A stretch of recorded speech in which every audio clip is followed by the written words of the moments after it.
নাট্যকৰ্মী গোবিন্দ কুমাৰ নাথৰ তত্ত্বাৱধানত আমি পৰীক্ষামূলকভাৱে চৰাই সংৰক্ষণৰ ব্যৱস্থা কৰিছোঁ।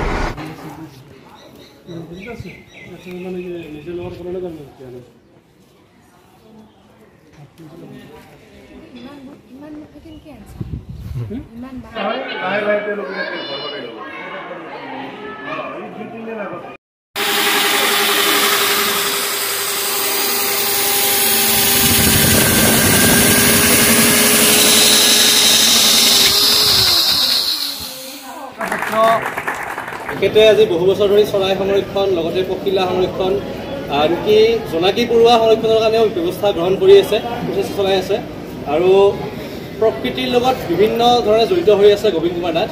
আৰু লগতে আমাৰ লগত আছে আৰ্টফেঞ্জাৰ NGOৰ সক্ৰিয় কৰ্মী ৰতিকান্ত বৰ্মন ডাঙৰীয়া, লগতে আছে পাঠদা আমাৰ প্ৰকৃতিপ্ৰেমী, লগতে সাংস্কৃতিক কৰ্মী পাঠদা, জোনাকী বছ কি হৈছে চবে জোনাকী।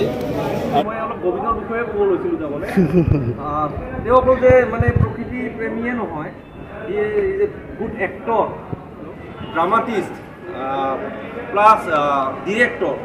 আইৰাজ বুলি এখন বিখ্যাত নাটক আছে, তেওঁ অল আছাম তেওঁ কৰি ফুৰিছে। এতিয়ালৈ কিমানটামান শ্ব' হৈছে? 53।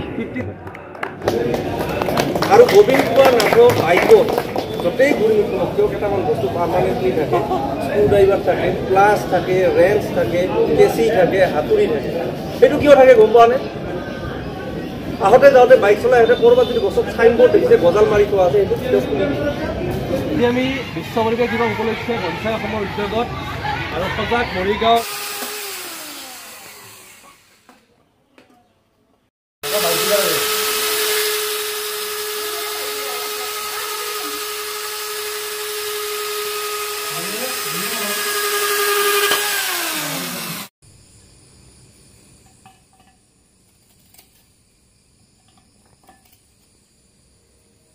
कितना बजे दिया?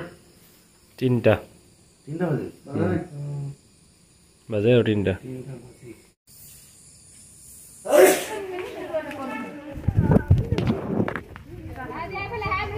এনেকুৱা নহয় যে অকল বিশ্ব পৰিৱেশ দিৱসতে গছ ৰুব লাগে বা চৰাই বাস স্থাপন কৰিব লাগে, তেনেকুৱা নহয়। পখিলাজনী তোমাৰ বাহুত পৰি থাকে, ভাল লাগিব নালাগে? গতিকে বচাবানে আজি পুৱা? What is the day today? Environment Day. Do you know what it means? It is the day to raise awareness about our environment, right? So we should of the school to give us the opportunity to install parks next. Thank you everybody.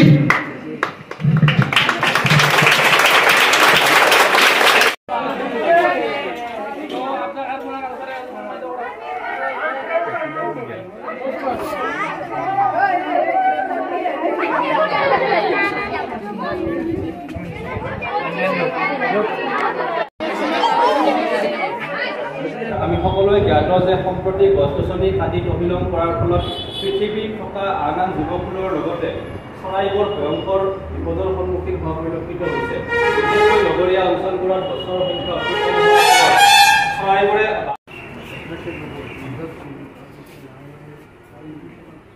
আমাৰ পঞ্চম বাৰ্ষিক পথাৰনাট মেলাৰ নিৰ্মাণৰ জৰিয়তে